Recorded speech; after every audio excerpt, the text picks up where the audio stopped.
Rippy over here in Plain City, Ohio, along US 42. Beautiful Thursday evening, their 5th of the year car show. I need to get out more. I'm seeing these Fords like a big Sprinter van and in the parking lots, but I don't get out on the highway. And talk about everybody being scared to death. This when I went to Springfield, it was on Sunday. There was a U.S. Marshal. They had a Class A motor coach. So that's not a good thing when you see stuff like that. And plain wrapper police cars from the FBI and everything. Hi there. Hi. So yeah, they had the Econoline van, and that's the Econoline pickup. And he has a tailgate on his, where the one uptown doesn't have a tailgate. So we'll just walk down through this road. I think it'll take us 10 minutes.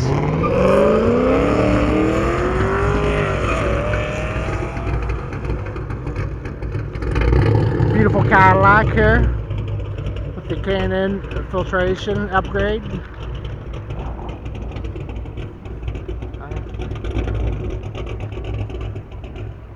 He's not gonna let a little handicap stop him from going to the car show. His truck has ramps on it. He drove that thing off. Is that a good guys?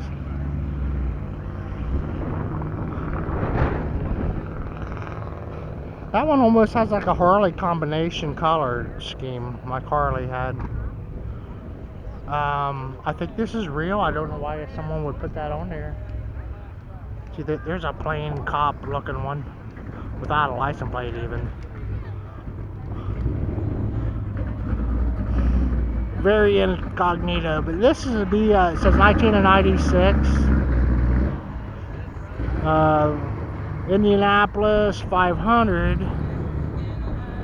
So that's from the Indy series versus the Brickyard, which is going to be in August this year. Oh yeah, that flip-flop paint's really, or metallic, I'm sorry, really coming out. Glad the sun come out. It's been overcast today. He's running the chip fuse wheels, the El Camino or whatever we'll call it. I still don't have the idea on that. I figure we'll get around to it someday. And there's no two of these the same. Exotic automobile.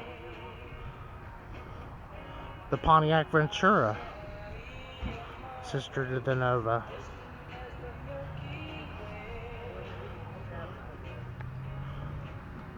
Very stock 6-cylinder Mustang. Need a paint job on that, Rick. It's a little commemorative to Rat Fink. That's what you got your name on a waiting list, and they couldn't make these fast enough based on the Comet frame and everything. The 200 CI in line 6. So another General Motors product here from maybe a 69 or so, 1970. Yeah. And yeah, 67 there, it has the wing in the window. I kind of like that grill with the hideaway headlights. And a custom roadster and a 50 lead sled. And the orange convertible Mustang from the 60s. The first series of the Mustang.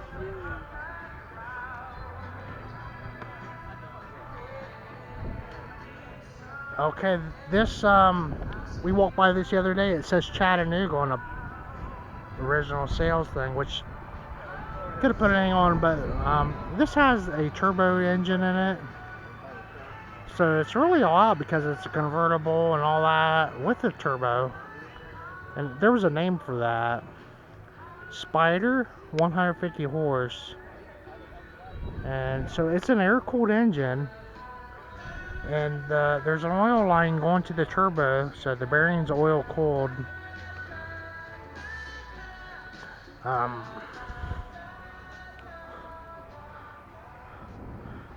So not sure really who made the turbo. There's a place in Athens, Georgia that makes turbos for all those diesel trucks. So yeah, kind of wonder about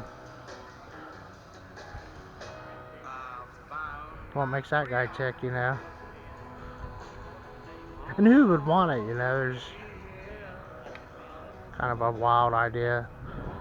And then talk about dangerous. That one guy wasn't impressed with the Corvair, so they quit making them. Ralph Nader.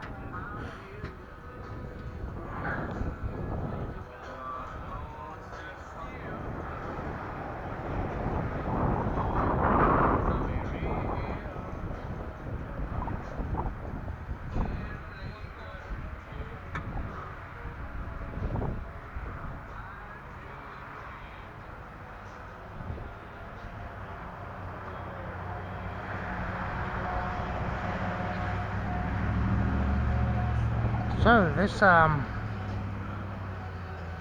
really cool looking, probably one of the last Trans Ams made, I would think. WS6. Those cars were pretty fast, and then they quit making Pontiac altogether. And a friend of mine's mom went to the shopping mall there in Springfield and entered a contest, and she won any car she wanted, and the Pontiac dealer, and that's the car she bought. She won it. She had to pay the sales tax. But yeah, she won a Pontiac for Christmas in a raffle at the shopping mall. And then yeah, she just died this year. And then they buried a girlfriend of mine's mom Monday. 90 years old, born in 1930.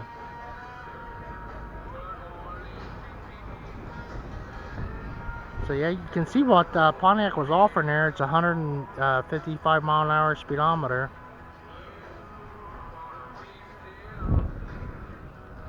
Trans Am, one of the last ones, convertible. There you go, and a half-ton Chevy.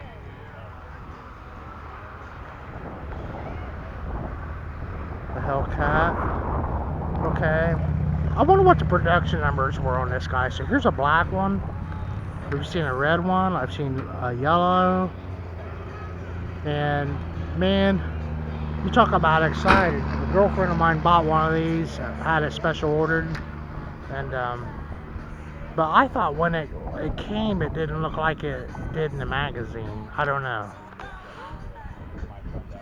A hard top retractable, I call them.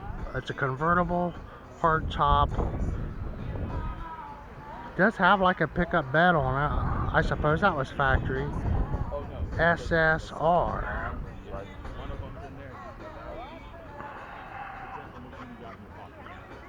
Looks like it'd be fun to drive. But it was very excessive, the cost on it. And we were excited when they first come out, but I still haven't made up my mind on it. Pretty retro looking cap on this guy to the period. Almost looks like a movie truck, doesn't it? And it says Tar Heel from Ashburn, North Carolina.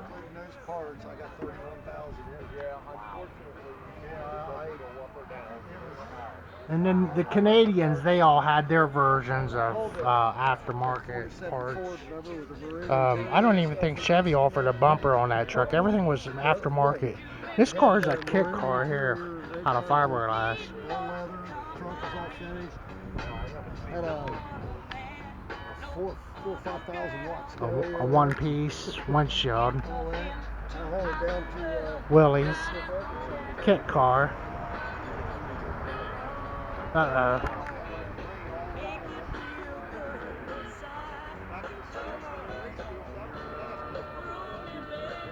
So you got two tops with a car like this. You could put the soft top or the hard top on.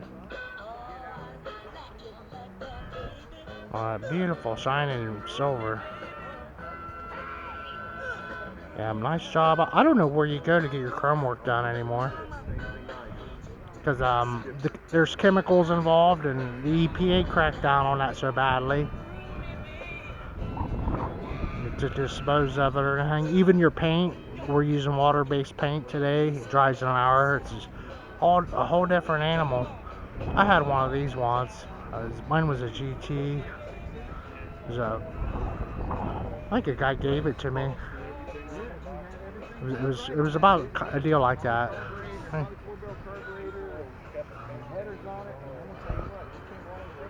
It's a nice car too.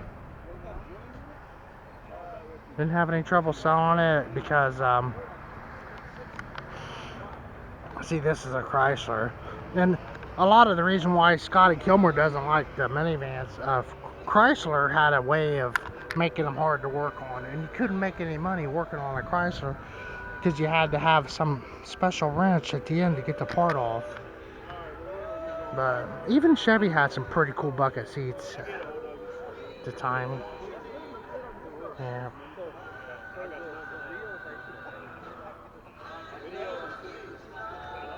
But yeah, it was that formula over there. That was the original interior in that car. Pretty well built. Thanks for watching my videos, everyone. Bogart Rippy over in Plain City. Checking out the car show. DerDutchmans restaurant on Thursday evening.